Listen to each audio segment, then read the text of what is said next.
Salam, salam damai sejahtera untuk kita semua.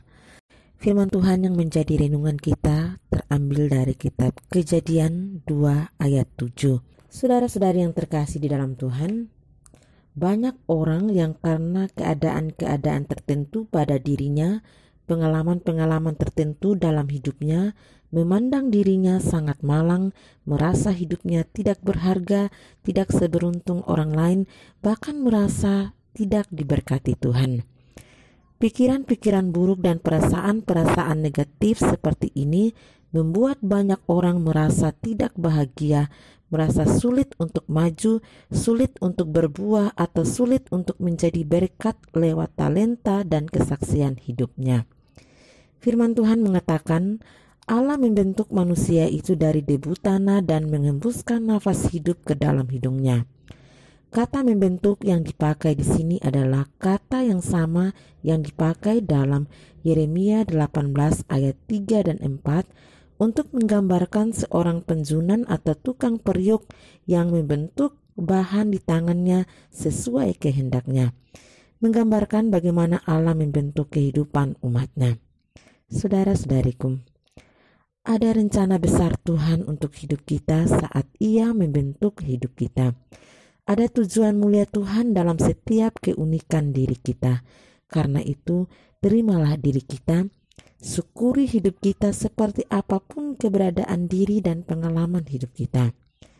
Jangan menjalani hidup ini sesuai pemikiran kita yang terbatas, karena kita bisa menjadi minder dan pesimis tentang hidup, karena selalu merasa diri kurang dan malang, atau sebaliknya bisa menjadi pongah dan sombong karena merasa hebat dan unggul. Jangan biarkan pendapat atau penilaian sesama mempengaruhi suasana hati kita. Kita mulia dan berharga bukan karena hal-hal dunia, bukan karena materi yang kita miliki, bukan karena gelar, jabatan, penampilan, bukan pula karena keadaan fisik, tapi kita berharga dan mulia karena kita adalah hasil karya Allah yang dibentuk dengan penuh cinta, penuh kasih, dan punya tujuan yang mulia. Ketika kita jatuh dalam dosa, kita masih berharga dan dikasihi Tuhan. Tuhan mau mengampuni, Tuhan mau menerima kita, Tuhan mau memberi kesempatan untuk kita bangkit dari keterpurukan akibat dosa. Tuhan juga mau memakai kita untuk kemuliaan-Nya.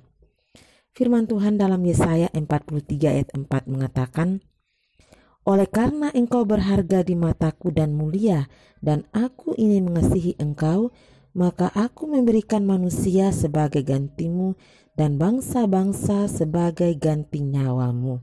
Ya, betapa berharganya kita. Betapa Tuhan mengasihi kita sehingga Ia mau menebus hidup kita yang penuh dosa. Saudaraku, bersyukur untuk hidup ini. Betapa kita berharga bagi Tuhan. Betapa Tuhan mengasihi kita dan mau memakai hidup kita untuk tujuannya yang mulia. Amin. Hidupmu berharga bagi Allah. Tiada yang tak berkenan di hadapannya. Dia ciptakan kau turut gambarnya. Sungguh terlalu indah kau bagi Dia. Dia berikan kasih-Nya bagi kita. Dia telah relakan segala-galanya. Dia disalib untuk